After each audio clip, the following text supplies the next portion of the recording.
Welcome back to another episode of Pair of Rankers. I'm your host, Vincent Green.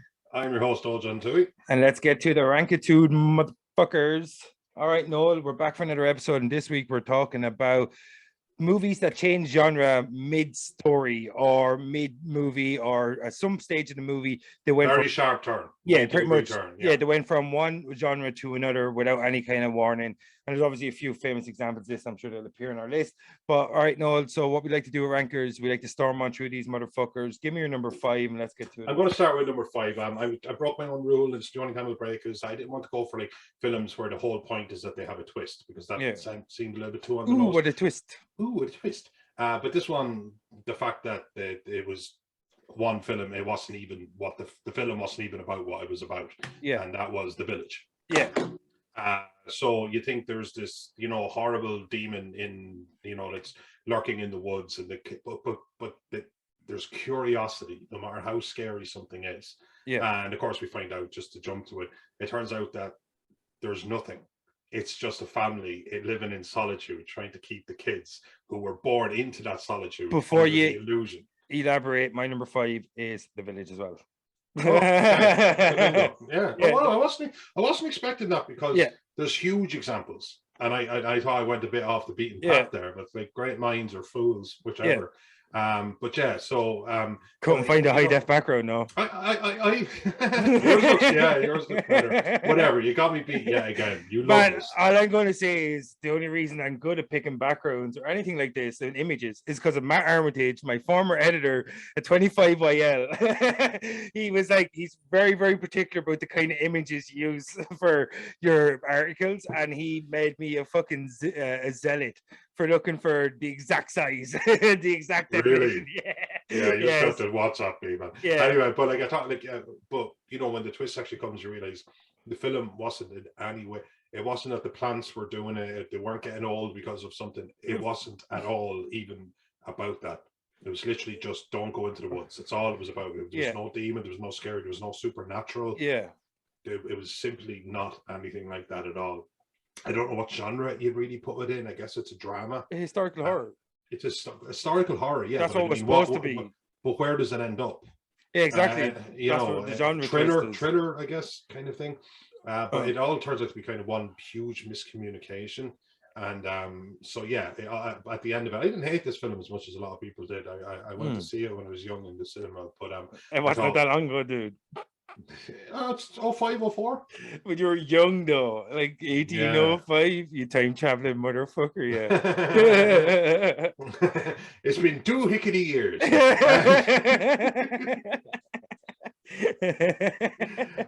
But just like without, I know there's a bit of overlap here, but like, is there anything you'd like to add before we move on? Yeah, so right when The Village came out for me, I'm a big M. Night Shyamalan fan at this stage of my life, right? I'd seen The Ring, I'm a fucking idiot. Sorry, I seen Sixth Sense, I seen Signs, and I seen Unbreakable. Awesome. 3 really good fucking movies, all right? And like you say what you want about Signs, but like apart from the massive weakest flaw, of the 3, the weakest of the 3 because of the massive in the air thing. Exactly, the massive flaw, right? Apart from that, the movie itself is very unsettling. It's a very different take on an alien invasion, and it's a very, very cool movie in terms of like its visuals and the soundtrack and all this. But when it came to The Village, I was kind of amped up because I seen the trailer and I was like, this looks really, really cool. And for 3/4 of the movie, I was on board. I'm like, okay, so it's about a community and they have to stay out of the woods because there's monsters in there. I'm like, I'm on board for that. And then the first twist comes when you find out that the elders of this so-called village are actually the monsters, and they're using as a fear tactic as the method of control. They accidentally kill one, don't they? It's not the whole thing. Don't they? Accidentally kill one. She kills one. She kills one of the monsters when they attacks her in the woods when she's trying to escape. Some sort of trap, like falls into a pit sort of thing or something. Yeah, I think they're. I can't actually remember what they're called, but it's kind of like when in Vietnam. I don't know. Actually, did it have the sticks in it as well? Spikes. I'm not sure. It's been a long time, but I remember they accidentally get Punjab unmasks, and you find out it's somebody that she grew up, that she knows all of her life. Well, she's blind, dude. So yeah, but it still turns out to be someone she knew. No, but we're not blind. What's your problem? What? No, but like I like the first twist. I could deal with the first twist because it felt like it belonged to the story. But the fucking second twist where it went from being a period piece to being like this modern day kind of like cultish drama type ending. I thought it was completely unnecessary. It took away from the rest of the fucking movie. And like I thought the first twist was acceptable, but the second twist took me down a path that I didn't want to go down. And it's the reason this film is derised the way it is because of the second twist. Like if you don't have that in there, I bet you people look at The Village a lot more kindly. Because there was no need for a genre shift. Started insisting upon itself. Yeah. Started trying to push the ball out. Yeah, so like that's just it was a portent of what was about to come for M. Night Shyamalan because he's fallen into this with a twist thing and like he can't help himself anymore. Like so that's his problem. Like as you said before, the real twist is when he makes a movie without a twist. Yeah, make a movie without a twist. Yeah, like The Happening, like the trees. Make a movie where it's exactly there's a murder. This guy looks suspicious. Have it be him. Yeah. That would fuck with people. But this being M. Night Shyamalan movie, like there's a series of murders and ends up being the oak out back and it's killing people. Exactly. Because no, but you're not joking. He did that. I mean, you're not joking. Yeah, you know what I mean? It's like the trees. It's a humorous observation. Marky Mark, you shut the fuck up right now. Don't talk to me about no killer trees. But how that get green light? How that get green light? Let me see his Dolly Deschanel's eyes. That's all I'm asking. It's fucking movie. The Happening piece. Okay. I'm gonna kick it along where it's back to me. And this is watch your number 4, motherfucker. I've gone bigger. And this woman, Janet Leigh, robbed from her boss and was trying to lay low in a hotel. That was the story. Until this woman attacks her in the shower and stabs her to death, which in the era that this film was made was a crazy thing, an absolutely insane thing. People didn't do that. Like the blood running down the shower, of course, like you said, like iconic to this very day. But it was no longer a crime drama. It was no longer like Simpsons did it better. And but all of a sudden it was a horror movie, and then it gets more kind of twisted as you realize that like Norman Bates is in fact like not just a psychopath, but also like he's suffering from paranoid delusion and all of this kind of stuff because it's not his mother. And all of a sudden it's a horror movie. It's a full-blooded, full-fleshed slasher horror movie. And like I've watched this film a few years ago, and you're kind of going, wow, like I was trying to my best to just pretend that this is, you know, like just you only know what you're seeing. And I realized the first half, my God, and people don't talk about that. It does because it's so iconic. Yeah, the ending is so iconic. Norman Bates is so iconic. The shower scene is so iconic. And did that happen to you as well? This weird thing? Yeah, no. Like the first time I saw Psycho, I did not see that coming. Like, you know what I mean? The shift in the story, killing off your main protagonist about 40 minutes into the movie. Oh my God! Like, yeah. and in the way it develops, her sister, someone comes looking for her, I think, and a private investigator or a cop or something, they come looking for her, and then you have the whole thing kind of develop at the Bates Motel, and you find out what the fuck's going on. Yeah, like to me, it was one of the first movies that I seen that did something like that, to shift the narrative in such a violent way. It seems main place now. Yeah, this was in the early 60s. Hitchcock did that though. He always kept you guessing. That was why he's one of the best. Like, you know what I mean? Fucking grew up in Hitchcock. He was my bread and butter growing up on TCM. And well, you know, and what might be main, like again, bread and butter to a lot of people now. Where would we be? You know, I mean, Hitchcock was, I don't know, he was the Nicholas Tesla of horror movie. You know what I mean? Like he just was. He was, and this film is no exception. What's your number 4? My number 4 is from a pre-existing franchise, and when everybody heard about this movie coming out, we knew it was going to have some monstrosity or some monstrousness about it, if that's even a word. But like, definitely a word. Yeah, but like when we watched it and we sat down, it took on a very different tone until it veered off into the direction we thought it was going to eventually, and that was 10 Cloverfield Lane, starring John Goodman and Mary Elizabeth Winstead, I think. And it's pretty much for pretty much most of the movie. For most of the movie, it's like this girl has been kidnapped. She's in John Goodman, and he's pretty much telling her the world has ended, some sort of weird attack. And the world doesn't deserve John Goodman. I know it's not on point, but we don't. John Goodman's amazing. Yeah, he's a good man. Like, but like, no laugh for that amazing joke. Whatever. We get him. Oh, he's a good man. We're getting him post. We're getting him post. I mean, a laugh track. We'll do it live. Yeah. But like, yeah, so pretty much most of the movie, you don't know if this dude's fucking lost his mind or whatever. He has her locked up in a bunker, and you think for maybe the whole movie that this dude's just gone psychotic and he's trying to kidnap this girl so he can whatever molest her or rape her or whatever, or just even control her or whatever, just to have that kind of weird level of control. And but in the back of your mind, you're like, Cloverfield, because you've all seen the original Cloverfield, and what's Cloverfield about? It's about this fucking huge monstrosity that attacks New York, and like, so you think the whole way through it, maybe he is telling the truth, and then when she finally escapes, she's driving on the road, and this fucking alien, like, she comes in contact with this gigantic monster, and then to have such a shift from that, even though you were kind of half expecting it, but to actually finally see it, and you're like, that kind of thing.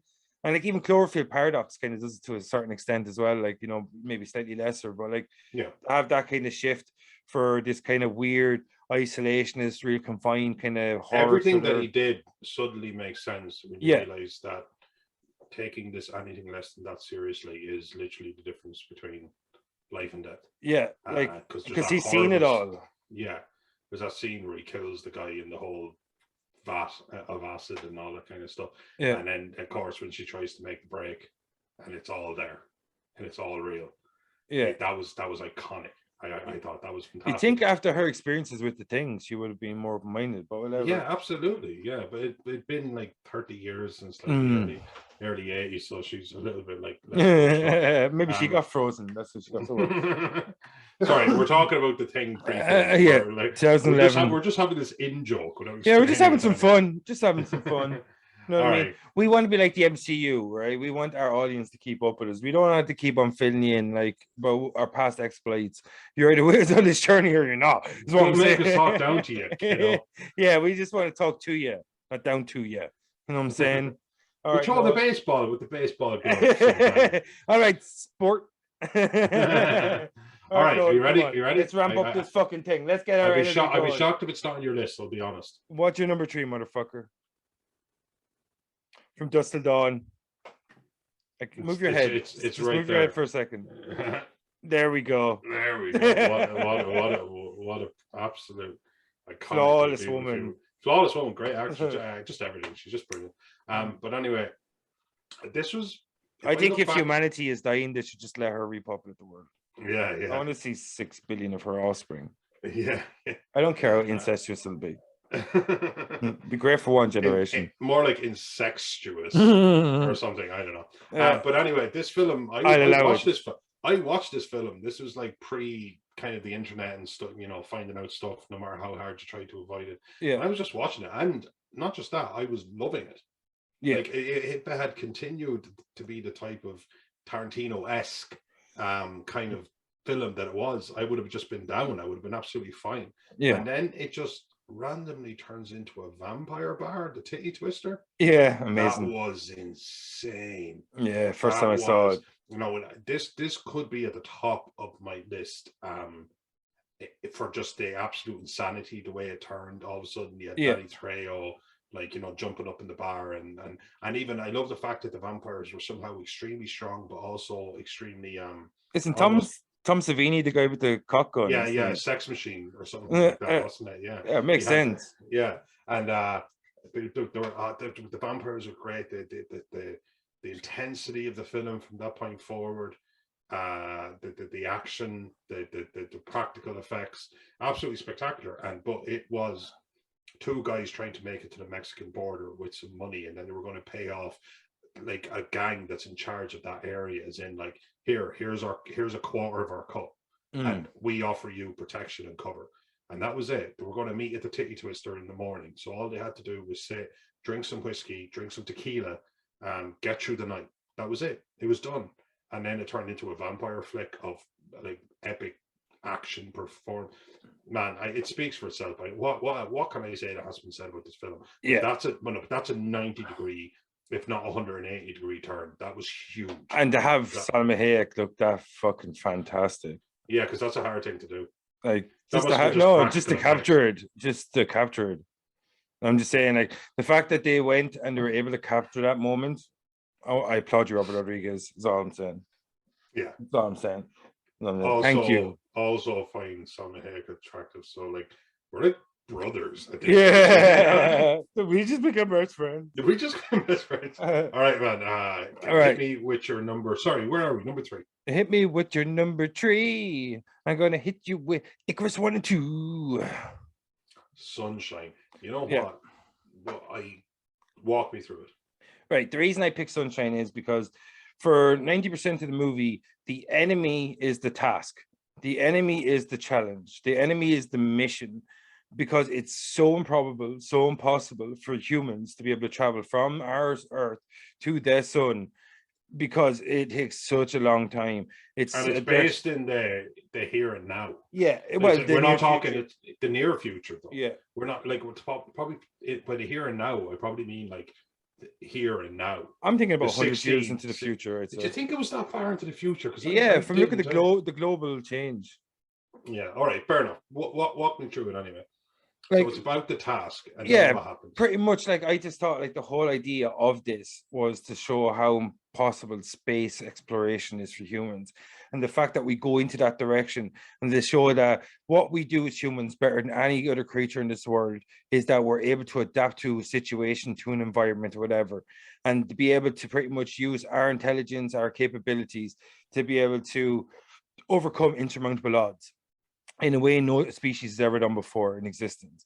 And I thought that's what Sunshine was about. It's supposed to be about us as a species and our ability to survive, and what we're able to do, and the lengths we're able to go through to actually make our society, our civilization, our species, whatever, survive. There's also that solidification, you know, like it comes up in all these disaster movies where like whatever's going on between the United States and China, or you know, Israel and Palestine or whatever we want to kind of going like, dude, this is just going to kill everyone, and it's not going to stop to check what way you vote.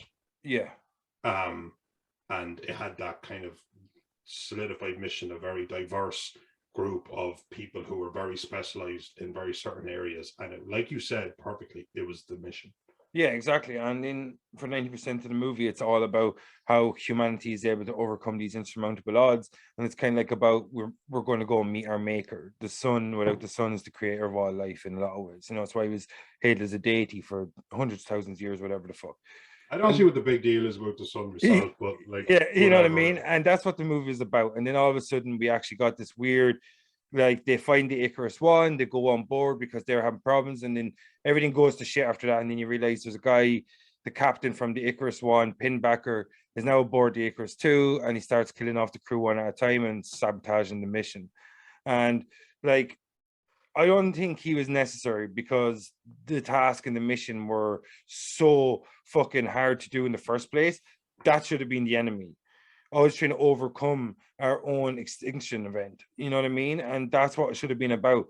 Like, I understand what Pinbacker was all about. It's like I said a minute ago, he went and met his maker and he saw the eyes of God or whatever the shit, like, or saw the face of God. And it drove him insane pretty much, because he started looking at his own insignificance within the greater universe. Because he started thinking about that shit. You know what I mean? Saying like something so not only are you infinitesimally small, the sun is infinitesimally small, and it's your God. You know what I mean? Exactly. Yeah, like, you know, yeah. So like, I just thought, like, I can understand the reason behind Pinbacker. Like, I understand the reason, but I just thought for 90% of the movie, it was in this one very solid, very linear direction, where it was, the mission was so hard, so amazingly tough, that it took the best and brightest, and then they failed, and then the second best and brightest came up, and it was all about them trying to, and then them turning on each other, and how people have crashed and fall apart. It's a good suggestion. Yeah, you know what I mean? It would have been what I would have thought of, to be honest. Yeah. So just because it was so strong and so solid, and at the end it felt like it sped up a bit too much because of Pinbacker's interactions. I just thought I would have liked to see the slow struggle and the breakdown of the human will to survive or whatever, and then you overcome your own personal differences, kind of the way Chris Evans did at the end, and he sacrificed. So, to be honest with you, his death was brutal. To be honest, in the water, the freezing water thing. Yeah, be honest with you, man, Chris Evans saves that mission so many fucking times throughout that movie. It is insane. Like, we went over in one of our Sunshine episode a good while back now. But Chris Evans pretty much saves that mission all the way through it. Like, pretty much all the way through it. It's insane. Like, Chris Evans doing what Chris Evans do. Yeah, I mean, I can do this all day. Yeah. Chris Evans does. All So no, day. that's my number 3. I went a bit fucking out of this world with it. What's your number 2, motherfucker? Did you know that the hills are alive with the sound of Nazis? The whole movie is about Nazis. Yeah, but you remember that it kind of addresses it, and it's always kind of there. But then this invasion, then the actual arrival happens. And all of the Disney, are we going to blame the poor resolution for how old the movie is? Yes. Yeah. That's what we're doing. And it was just all of a sudden. Do you remember just watching this film? And when I was a kid, I remember thinking it falls into the Mary Poppins, and it falls into all these other Disney films that I grew up watching and didn't appreciate. And like, fair enough, all of a sudden there was a bad guy. Like all of a sudden there was people actually hunting them. They were introduced, and it was scary.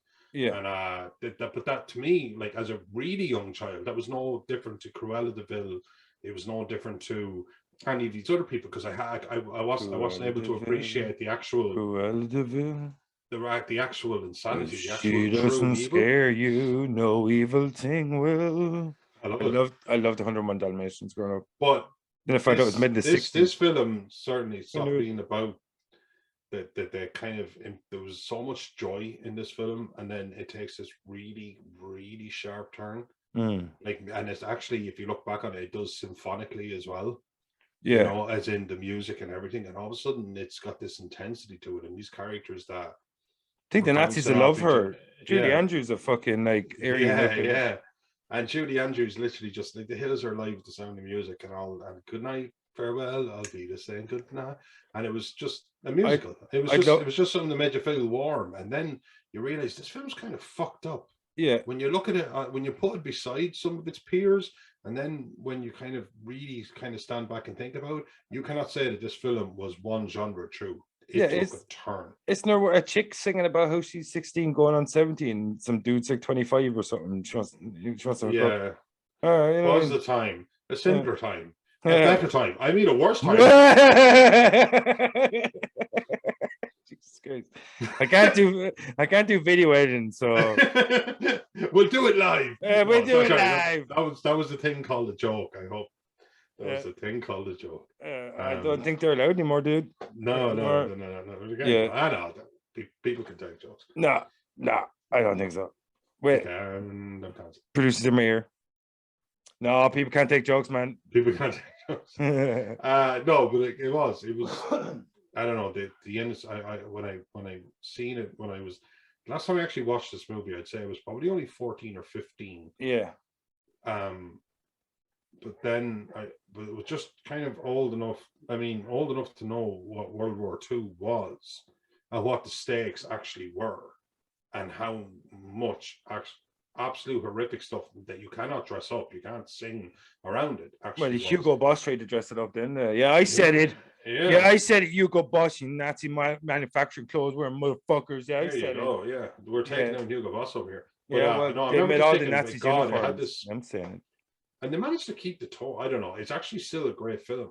You know what I mean? Like it still made sense, but you felt for them. But I just remember like the sharp turn when I think about it. Yeah, now, it just shows stomach churning. I think it shows, as opposed to like get those dogs, and it's not. There was the bad guys weren't fucking cute, man. They were fully fleshed Nazis. Yeah, I think it just shows that like World War II would have ended much quicker, and a lot more Nazis would have fled the cause if they had more musical nannies. That's all I'm saying. I think that's what the crux of Sound of Music is. That revisionist history. Yeah, if we were able to infiltrate the Nazis quicker, the Allied forces with a bit more singable nannies, the 1943, I'm thinking the World War II would end it. That's all I'm saying. So I'm saying bring a bit of music into the war. Yeah. I mean, art conquers all. Art conquers all. Yeah. Just can't see any blowback from that. What's your number 2? My number 2 is something that already popped up on your list, and that is the Robert Rodriguez directed From Dusk Till Dawn. And for all the reasons you said, it's like at the start, it's a crime caper. It's about 2 dudes that rob the place or they escape from somewhere and they're on the run. They capture this family. They use this family as a cover to try to cross the border to get into Mexico or some shit. And then they go to this bar. It's called the Titty Twister.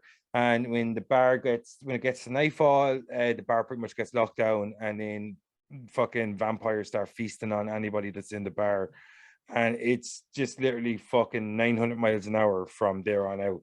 Like, it's a crazy fucking movie. It's probably one of the best examples of this kind of topic that we've chosen, in terms of the genre shifting so heavily from a crime caper to a supernatural fucking vampire movie. It's a fucking insane movie.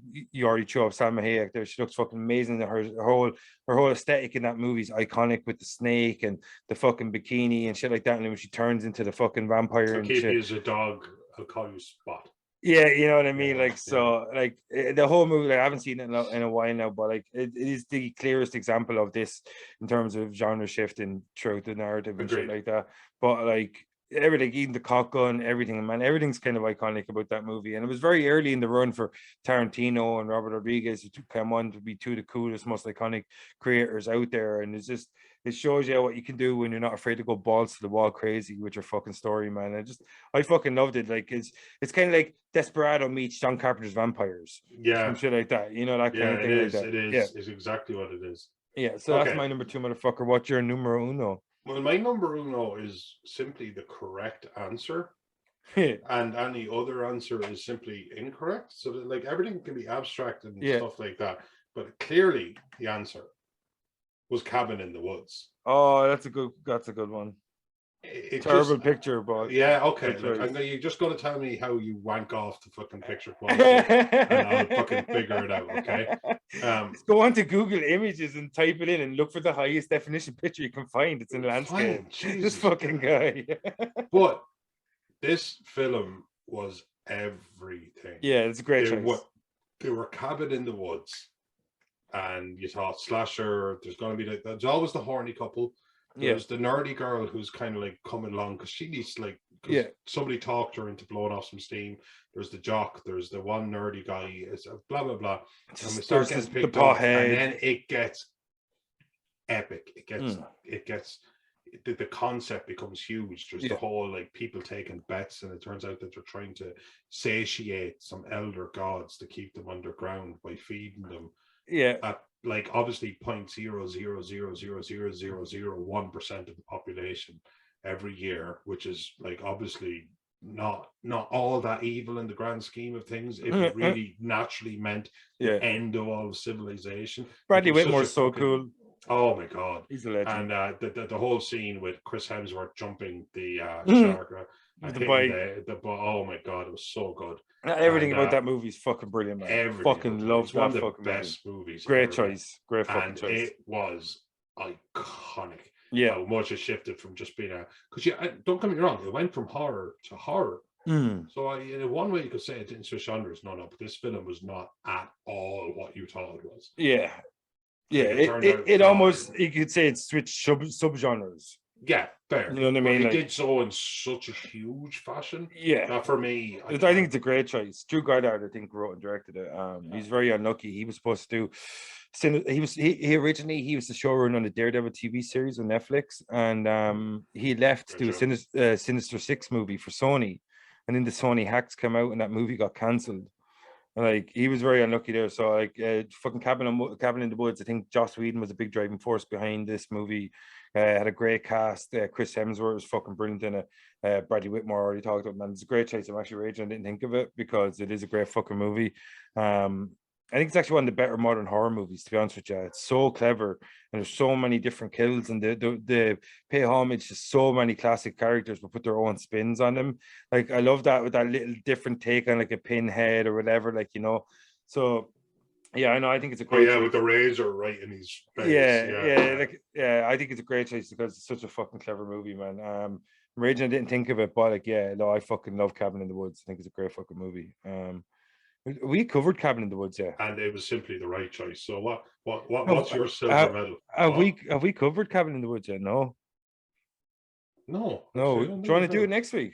Hells yes. Yeah, because that'd be a nice, easy one to do. Hells yes. All right, cool beans. So my number one, which is definitely going to get a silver medal, and that is Mr. Mama's by himself, Norman Bates, Psycho. Yeah, because like, but it is a huge. I was crushed to see it appear so early on your list earlier. I was like, fuck. Where's he going? Yeah, because like I just figured, yeah, if you thought a Psycho would be later on in your list, but yeah, it's Psycho. Like as we touched upon earlier, I won't go on too much about it. It's about a woman that she's trying to run away. She's after stealing money or some shit, I think, or she something stole like 50 grand, which would be money. Oh yeah, of course. Yeah, it's Janet Lee, Jamie Lee Curtis's mother, and Jamie Lee Curtis's mother, for the one person that'll see this. That's the reason she got the job in Halloween. Like if you ever watched the movies they made as a Netflix, a great series. They talk about they're talking about Halloween on that, and they're literally like she's 19 years old and they weren't sure about casting her, and then they found out she was Janet Lee's daughter, and they were like, sold. You know what I mean? Not only does she come from great acting pedigree, but just to have that attachment to the whole Psycho lore and all this kind of thing, it just lent extra credence to Halloween itself. But like Psycho, the first time we've seen it, like it just seems like it's going to be about this woman that's going to be on the run. She's going to be on the lam or whatever, as they used to say back in the day, choose the parlance of their times. But like yes, and just to have like her getting killed in the first 40 minutes when you're full sure she's going to be the main protagonist, and you're like, where's the story going to go now? Where's it going to go? Oh yeah, absolutely. She's gone. And you know, like it didn't, of course, they couldn't go so visceral. I remember hearing stories of Alfred Hitchcock stepping out of the theater, the tester theater, I assume, and just listening because he knew the scene was coming up, and I could hear the gasps and the screams even. Because again, and everyone was like, "Oh my god, what pack of pussy!" Everything is relative. I promise you. If you've never seen that shit before, that would have messed with you. Like the first time you see you're not as hard as you think you are. First time you see like Feed or Le Cavier or something. First time I seen Hostel, like the whole eye pulling the eye out, and your man had to cut it off and bring her, and she jumps in front of the train. I mean, like that made me. I was 20 or something. That made me uncomfortable for a while. Oh man, I'd be screwed in a hostel situation. Same. Oh man, especially in my early 20s, women that attractive start coming on to me, and I'm backpacking through Europe. I'm dead. That's why I never went backpacking through Europe. Women that attractive come on to you and tell you that it's a hostile situation. You would still I'd be like, I'll take the chance. But is it like the film where I get the ride before and be like, yeah, sweet. Dope. But it's like Psycho. It's iconic. Like, you know, in the second half of the movie, it like turns into this weird whodunit mystery, and then you figure out it has this other little plot twist. Norman Bates, it's actually not his mother doing the murder, and it's actually him, and his mother's long dead, and the guy. The moment of the discovery of Mrs. Bates, I think is it Norma? I'm trying to remember. I seen the first season of Bates Motel, great show. I may go back to it, but when he finds her body, when you see her sitting in the chair and you turn around, you see her all, like mummified body, and then he turns around and Norman Bates is in the wig and the dress, and he tries to stab him. And that's one of the most iconic scenes ever. Like, you know what I mean? So I just think Psycho had to be on my list here because I'm not sure if it's a true genre twist or a shift, but I think it really went from being a kind of like a person that was on the run to being this kind of crazy fucking twisty whodunit. And for me, it had to be on my list. I don't know if it qualifies for criteria exactly, but Psycho's a fucking awesome movie. Oh yeah, 100% does. Yeah. Like I even think that for the generations that came after us, not just one and two. I don't know what a generation in terms of coming of age, you know, because you could be 15 seeing Psycho, and at 25 you're making a film based on that. So it's not, you know, it's not a 25, 30 year thing. But had that not happened, had people not realized that, like, because not that films ever really had rules, but it probably wasn't really done, and he just said, "Fuck that." Janet Leigh's the star is dead. Norman Bates was the star all along. Fuck you. And doing it in the 60s. I'm sorry, that's as iconic as it gets. Yeah, it was a brilliant little twist, man, from fucking one of the greatest horror storytellers of all time. Like you know what I mean, like Alfred Hitchcock, but like maybe not even a horror storyteller, but more like a kind of like a mystery, kind of like he's more like a chiller kind of like it's not a horror, not a thriller, more in the middle. Like you know what I mean, like like a chiller, like. So like I just think he was one of the best storytellers of his generation, obviously. But no, that's my number one. Before we get the fuck out here, what's your honorable mention, motherfucker?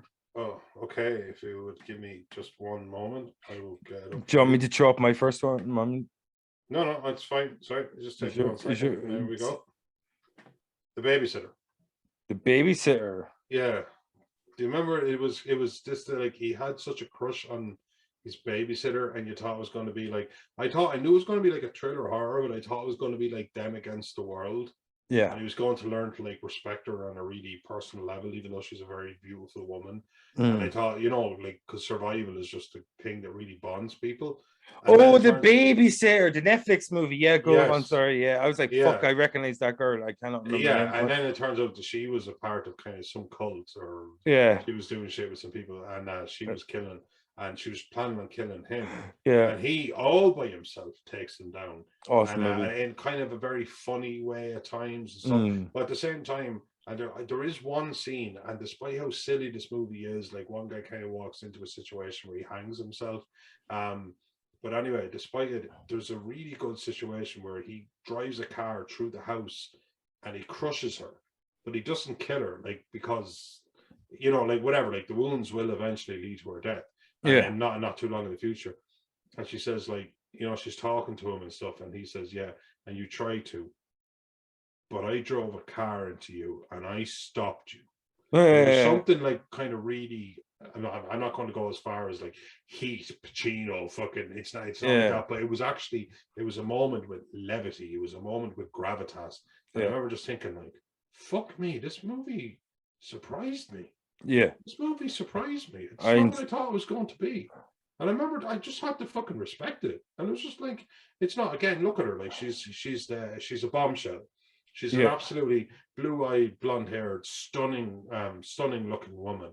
And but she actually turned out to be a really good bad guy, and he turned out this little kind of like nerdy kid, like, and he turned out to be a really strong-willed little fighter. And I don't know, film impressed me, man. I just really liked it, and so I had to give it, like, it didn't make the 5 list, but not by a tiny margin, but it's definitely an honorable mention. Yeah, no, I Babysitter. I really enjoyed Babysitter. Kind of reminded me of another movie called Better Watch Out.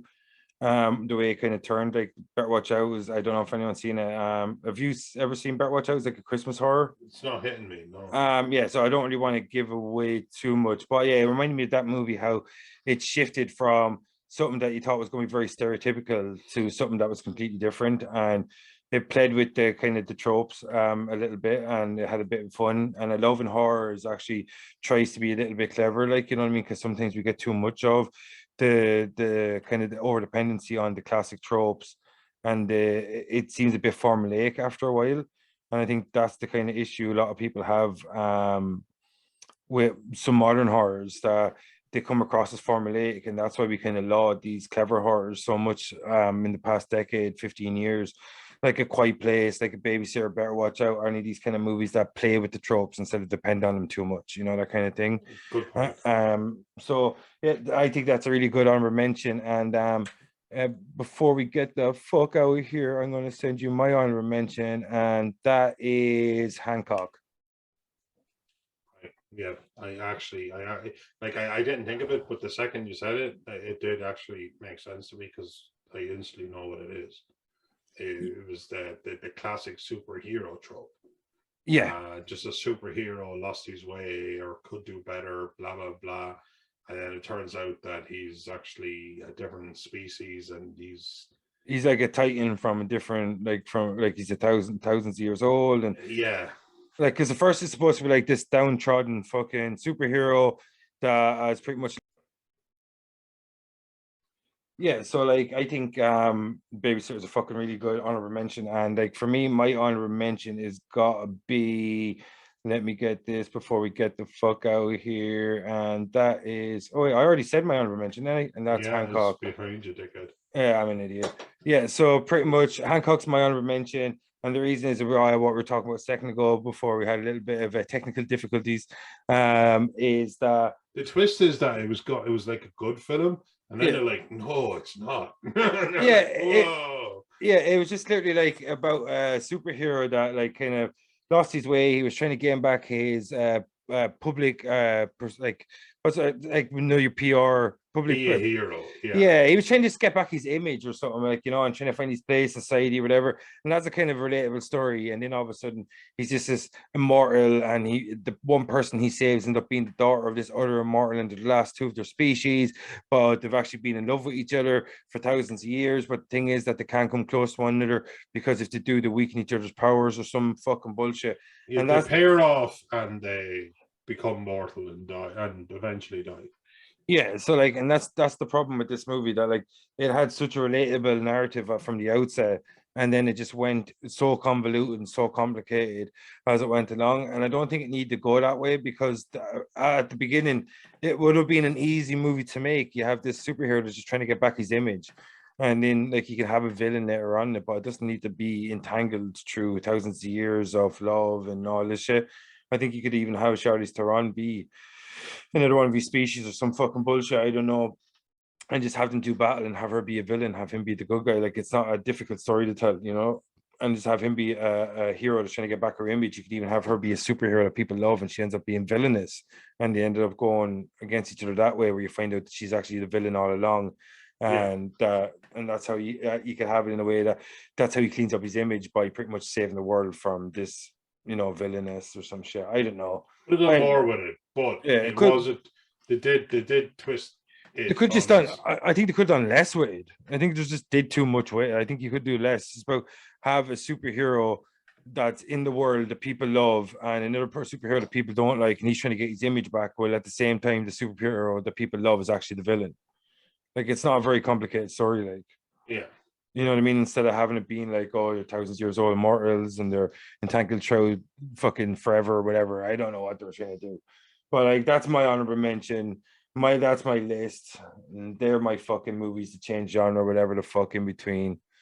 What, do you have anything else to say about it? No, what you think of Hancock? No, I think we did a fairly good deep dive, and I think we got some good ones, to be honest with you. I think we surprised each other and stuff like that. Yeah. One of us went piss obvious with our original, and one of us nailed it. But like, yeah, not the image, but the concept. Whatever. Yeah. Well, in all fairness to me, I did put this list together yesterday in 20 minutes, because we were supposed to record this. You did. No, credit where it's due. No, that was a lot of fun, man. I really enjoyed it. And I hope. Thank you for staying with us, all two of you. Yeah, two people. It's what we love. It's all we need. So, like, please, like, subscribe and stay with us and love us. Just love us. We just that's all we want. Is to be loved. Poor guy. Yeah. Look at him. He's just a little baby. Babies can't grow beards. That's literally all I got. To counter your baby argument is a full beard. This fucking guy, like, you can't buy a beard. I'll fucking get you a beard here on your face at 3 o'clock this afternoon. That's what I do. Yeah, I'm going to sit here and drink my coffee. Paid for it. I didn't watch my friends die face down in the mud. Fucking love Big Lebowski. All right, folks. I'm your host, Vince Green. I'm your host, Old John Tui. And this is Pair of Anchors.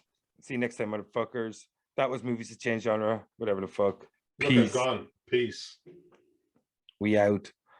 We outie. 3, 2, 1. Stop. But there, before we go, I want you to wrap your ears around this.